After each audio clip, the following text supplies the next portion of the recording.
In the Yes, in the northwest. northwest, yeah. In the northwestern part, in the northwestern part of Nigeria, because if you move, you're going to move cement by road, which is what Dangote and almost everyone else do here. To move it from Obajana to Sokoto will take days, perhaps weeks, if the trucks get. Beyond the days, Wilson, beyond the days, you will be probably hit by the fact that you see your cost of distribution very high.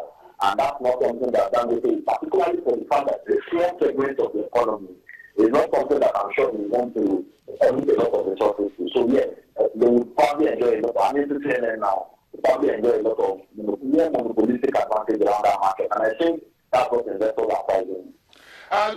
So let's get into the construction segment, and that's where you have Julius Berger. Well, I don't want to use the terminology before I'm accused of anything that is a monopoly.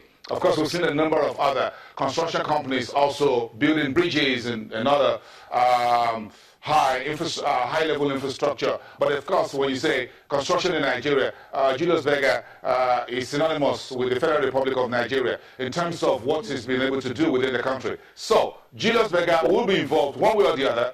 He's already involved on the Lagos-Ibadan construction, part of it. Most likely, he'll be involved in the Murtala Airport, International Airports road construction, and in Apapa Wharf. So, talk us through this particular stock, one of the bellwethers. Yes, the weather is, well, like you pointed out, with the emergence of the Chinese companies competing with for construction businesses in Nigeria, you will notice also that the level of dominance of Julius Berger would have been watered down. Also, if you also know that the fact that the Chinese government has, in a lot of ways, provided some funding, and I'm sure in part of the trends of contracts that would have seen a lot of funds coming from China, would have also been that their company would have to take in the construction business in Nigeria. I think that we like disincentive for Dangote, but that's coming for Julius Berger. But that said, like you pointed out also, they enjoy quite a lot of businesses in Nigeria. So beyond the fact that they are getting new contracts, they are also going to be paid a lot of the old outstanding contracts already executed that the government still owes them. So you see a lot of renewed inflow of cash coming into Julius Berger, and if they're able to remain competitive and still get the cutting edge in trying to get new businesses, and of course, you also see them fighting competitively for new businesses, which is good for their business, because the focus of this government on infrastructure is something that has been overplayed. You must hear it in all media, all that they said. There's a huge focus on infrastructure, and with Julius Berger being one of the major bellwethers that you pointed out both of them, of course, a lot of positives will come into the cash flow position of Julius Berger. I think to ease the interest burden in the short term.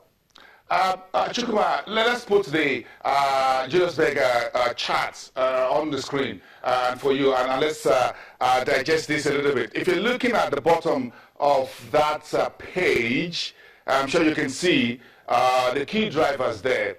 As this analyst, Stockman Investing puts it, Julius Berger is battling FX pressure, weak top-line performance, like you said, and that speaks to the fact that you said the Chinese are here, and they are here to compete. But you think the FX pressure is still a major issue for Julius Berger that prides itself using, if I'm going to put it that way, quality material, trying to make sure that the end product of what he does is top grade, global standard, if you want to put it that way.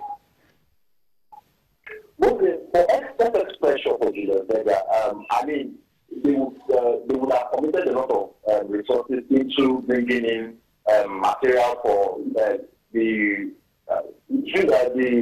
construction materials needed for their business execution. But the good thing about that is it's not something that is recurrent all the time. It's not all the time that the company has a history of acquiring assets in anticipation of new businesses coming in. So for a lot of their FX exposure, you probably not see them as recurrent as they should be as far as it concerns the acquisition of assets. So if there's not a lot of preparation, with the expectation for new businesses, then of course, the extent to which they bothered by the increased cost element vis-a-vis exchange rate will be muted now. And also from the fact that we've gotten some stability around our FX window, it will also boost revenue for the company. So I think it's a company that investors should look at with the investment going forward.